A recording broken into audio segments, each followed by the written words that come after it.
नमस्कार, मैं हूं सुशील तिवारी। आप देख रहे हैं एक सहारा न्यूज। दोस्तों, खुटहन थाना क्षेत्र के मलूकपुर गांव की वो घटना जहां पे दलित दंपत्ति का शव जो है किस तरह से साक्ष्य मिटाने के लिए छिपाया जाता है और उसको नहर में ले जाकर के फेंक दिया जाता है, जो शारदा सहायक नहर होती है। और उस घटना की हम थोड़ा सा जिक्र करेंगे और उस घटना का जिक्र करने का हमारा एक उद्देश्य है, उसको भी मैं आपको बताऊंगा। और ये ज़रूरी भी है, जो राजनेता हैं उनके लिए कितना बड़ा ये सबक है, जो समाज के नेता बनते हैं उनके लिए ये घटना कितनी बड़ी सबक है, इस पर आज हम बात करेंगे। तो सबसे पहले मैं आपको बता दूं कि उस घटना में दोनों दंपत्ति जिनका शव जो है आरोपी अपने साक्ष्य को मिटाने के लिए वो छिपा दिए थे, यानी कि फेंक दिए थे, पूरे केस को ख़त्म करना चाहते थे। फिलहाल वो दोनों शव जो है बरामद कर लिया गया है। हालांकि 24 घंटे का अंतराल रहा, लेकिन कल जो है कल यानी कि अगर हम बात करें 14 तारीख तक दोनों पति पत्नी का शव बरामद करके पोस्टमार्टम करवा करके पुलिस अपनी अगली कार्रवाई में जुट गई है। आपने देखा होगा, मैंने उस मौके से उस तस्वीर को भी दिखाया जिस जगह पे आरोपी ने शव फेंका था, वहाँ से लगभग 3 से 4 किलोमीटर दूरी तक शव जो है बहते हुए गया और शव जो है अढ़नपुर गांव में मिलता है, जो कि सरपतहा थाना क्षेत्र के अंतर्गत ये गांव आता है। वहां पे रामचरित्र का शव मिलता है और उसको पुलिस ले जाकर के पोस्टमार्टम करवाती है, परिवार से जो है चिन्हित करवाती है, तो क्लियर होता है कि शव रामचरित्र का है, तो पोस्टमार्टम होता है। लेकिन इस पूरी घटना ने नेताओं को लेकर के कई बड़े सवाल खड़े कर दिए हैं। उस मुद्दे पर हम बात करेंगे, क्योंकि इस समय एक जो नारा चल रहा है समाजवादी पार्टी के मुखिया जो हैं अखिलेश यादव का, वो कहते हैं पीडीए। पीडीए का मतलब होता है पिछड़ा, दलित, अल्पसंख्यक।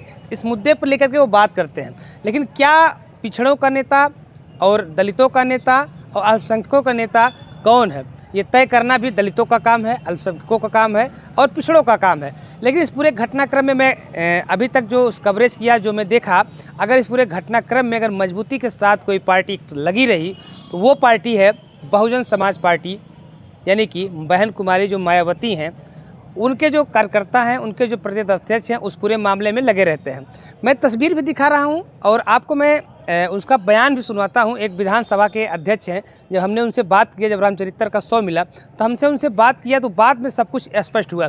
दरअसल ये तस्वीर आप जो कुछ देख लीजिए, कुछ तस्वीर जो पुलिस के साथ भीड़ दिखाई दे रही है, ये ग्रामीण हैं और उसके साथ साथ बसपा के कार्यकर्ता हैं और बसपा के ही कुछ पदाधिकारी हैं जो रामचरित्र के शव को खोजने के लिए लगातार कड़ी मेहनत कर रहे हैं। उनके जो कार्यकर्ता हैं वो बताएं कि जो भी हमारे कार्यकर्ता हैं, जो भी हमारे पदाधिकारी हैं, ये नहर जहाँ तक गई है, इस नहर से जुड़ी सभी लोग उस शव को खोजने का प्रयास कर रहे हैं जिससे मदद मिल सके। लेकिन आज इस पार्टी के साथ, आज इस परिवार के साथ जो है अगर कोई मजबूती के साथ खड़ा रहा तो वो है बसपा के जो नेता हैं, बसपा जो पार्टी है वो खड़ी रही, बाकी अन्य कोई सदस्य नहीं दिखाई दिया। इसी जौनपुर में आते हैं समाजवादी पार्टी के प्रदेश अध्यक्ष, वो आते हैं, इस खबर का जिक्र तक नहीं करते कि जो दलित के साथ ये घटना हुई है, जो 6 बेटियों के ऊपर से माँ बाप का साया जो उनके सर से उठ गया है, इसका कहीं कोई जिक्र नहीं होता। और इसी क्षेत्र के सांसद हैं बाबू सिंह कुशवाहा, जो कि समाजवादी पार्टी से हैं और इसी पीडीए के नारा के और संविधान बचाने के नाम पर वो सांसद बनते हैं। लेकिन वो अभी तक ऐसी कहीं सुनने में ये नहीं आया कि बाबू सिंह कुशवाहा जो है जौनपुर के किसी घटना में वो गए हो, परिवार को सांत्वना दिए हों, या फिर जो उनके निधि से होता है या फिर जो सरकार से मदद हो सकती है उसको दिलवाने का प्रयास किए हों।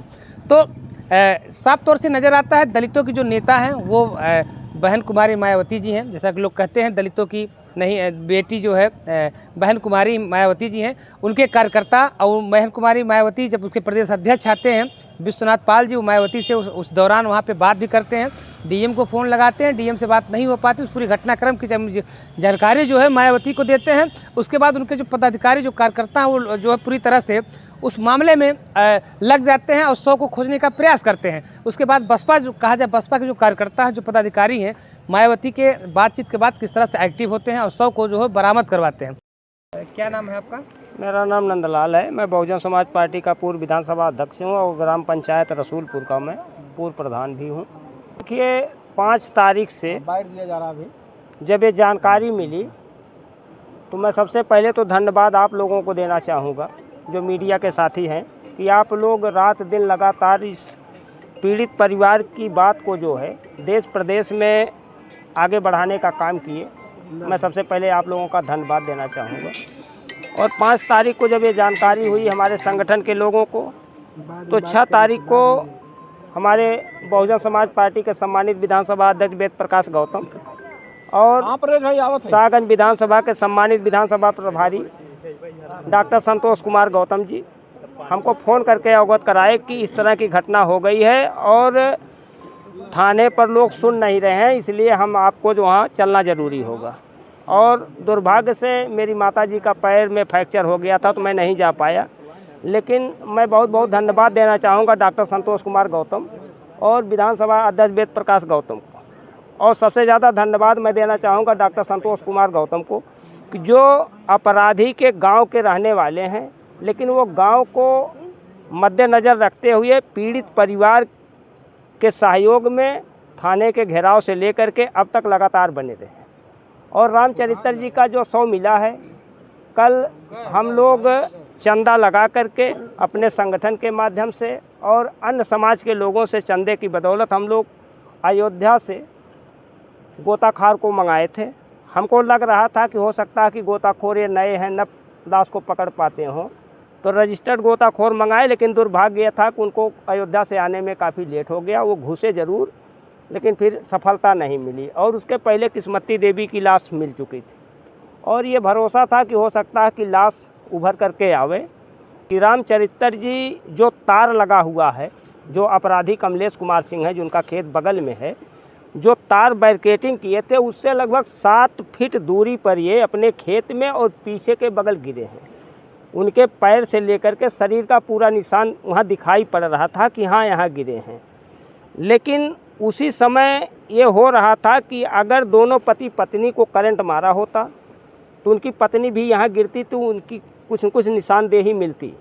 तो इससे उसी समय आंकड़ा लगाया जा रहा था कि चूँकि कमलेश कुमार सिंह जो इसमें संलिप्त हैं, वो इसके पहले भी गांव के लोगों ने बताया कि 2-4 हादसे इस तरह से कर चुके थे।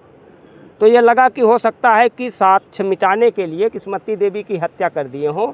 जब ये घटना हुई है, हम देख रहे हैं आपके जो बसपा के पदाधिकारी कार्यकर्ता हैं वो नहर नहर जाके शव खोज रहे हैं। क्या पार्टी की तरफ से कोई आप लोग को आदेश मिला है या फिर कोई समाज के जो हित की आप लोग बात करते हैं वो है? नहीं, देखिए समाज के हित में बात करते हैं। देखिए, बहुजन समाज पार्टी की स्थापना जो हुई है ये दबे कुचले समाज के सहायता और सहयोग के लिए। तो हमें ये कैडर पढ़ाया जाता है कि अगर इस तरह की कोई समस्याएं आती हैं, बहुजन समाज के अलावा सर्व समाज जो वास्तव में लाचार बेबस मजबूर हैं, तो उनकी सहायता करना। तो इसको ध्यान में रखते हुए बहुजन समाज पार्टी के पदाधिकारी तो लगे हैं, लेकिन मैं धन्यवाद देना चाहूँगा कि सर्व समाज के लोग जिनके अंदर नैतिकता मानवता जिंदा थी, वो जाति धर्म संप्रदाय से उठ करके इस घटना में काफ़ी सहयोग किए और जिसके वजह से आज ये सफलता मिली है। अच्छा, कितनी की संख्या में आपके कार्यकर्ता इस शव को खोज रहे थे? अब आप ये समझ लीजिए कि शाहगंज विधानसभा के जितने पदाधिकारी थे लगभग ये तो लगे हुए थे, बाकी अन्य लोग भी लगे हुए थे। अब इसकी गणना चूँकि रोज़ होती तो नहीं थी, लेकिन ये है कि आंकड़ा है कि 100-200 आदमी तो प्रतिदिन किसी न किसी क्षेत्र में 2-4 करके निकलते रहते थे और टहलते रहते थे हमेशा तक। और ज़िले के लोग भी, यहाँ तक कि आजमगढ़ सटा हुआ ज़िला है, कुछ आजमगढ़ के साथी भी उधर नहर जो उनके क्षेत्र में पड़ती है तो वो लगे हुए थे, सूचना देते रहते थे। आज मायावती का जन्मदिन है, उसके बाद वो लोग जन्मदिन भी मनाते हैं, लेकिन इस दौरान एक जो सबसे बड़ा सवाल है, क्या दलितों का जो सपना था, जो बहुजन का सपना था, वो पीडीए से पूरा हो सकता है? इसका अगर आपको लगता है कि पूरा हो सकता है तो इसका जवाब आप लोग कमेंट बॉक्स में ज़रूर दीजिएगा। या फिर दलितों के को असली जो मसीहा हैं, असली जो नेता हैं, वो महल कुमारी मायावती हैं?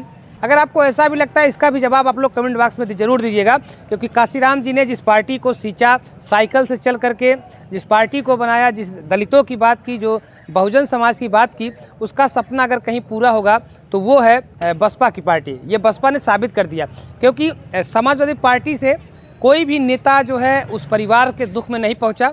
हाँ, समाजवादी पार्टी के एक नेता पहुंचे, शैलेंद्र यादव उर्फ ललई, जो कि शाहगंज विधानसभा से 4 बार विधायक रहे हैं और उनके क्षेत्र में आता है, क्योंकि इस बार वो चुनाव हारे हैं। वो परिवार से मिलने पहुंचते हैं, तो ऐसा नहीं है कि परिवार से मिलने पहुंचे हैं तो ये नहीं कहा जा सकता कि समाजवादी पार्टी का भी कोई नेता पहुंचा है वहाँ पे, क्योंकि उनका धर्म था, उनका फर्ज भी था और वहाँ से वो 4 बार उन लोगों ने उनको विधायक चुना था। लेकिन क्या ये सपना जो पीडीए करके लोग दिखा रहे हैं, वो बसपा से अलग होकर के इन दलितों का सपना पूरा हो सकता है? अगर आपको लगता है कि पूरा हो जाएगा तो इसको भी आप कमेंट बॉक्स में जरूर बता सकते हैं। लेकिन जिस तरह से बसपा के पदाधिकारी, बसपा के कार्यकर्ता और उस गांव के जो ग्रामीण हैं वो पूरी ताकत के साथ, पूरी शिद्दत के साथ जो है रामचरित्र और उनकी पत्नी का शव खोजते हुए नजर आए। और उन लोगों ने चंदा इकट्ठा करके अयोध्या से जो गोताखोर थे, जो माने जाने गोताखोर कहे जाते हैं, और वो उनको बुलाया गया। वो भी सबसे अनुभवी टीम, जो कि गोताखोरों से हमने बात किया तो उन्होंने बताया कि मैं 1700 लोगों को शव अब तक खो चुका हूँ। 1000 से ज़्यादा लोगों को जो है हम लोग जिंदा बचा चुके हैं। तो वो अपने पैसे से व्यवस्था करते हैं, अपने ग्रामीणों से मिलकर, कुछ संस्थाओं से मिलकर के वो लोग बुलवाते हैं और उसके बाद जो है गोताखोर वो खोज करके जाते हैं और वो चैलेंज दे के जाते हैं। हम लोग जितना दूर तक खोजे हैं यहाँ पे शव मिलने का कोई चांस है ही नहीं। शव हो सकता है कि इससे दूर हो, और जब भी शव मिलेगा तो नहर के आसपास ही मिलेगा, बीच में शव नहीं मिलेगा। ठीक उसी तरह से होता है, शव भी मिलता है। दलितों की अगर आवाज़ कोई उठा सकता है वो बसपा है, या फिर आज़ाद समाज पार्टी जो नई नवेली अभी उभर करके आई है चंद्रशेखर रावण जी का, वो है, या फिर भीम आर्मी है। तमाम वो सवाल हैं, लेकिन बसपा के कार्यकर्ता जिस तरह से लगे रहे, हमने जहाँ भी देखा उनके कार्यकर्ता, उनके पदाधिकारी वहाँ पर मिलते रहे।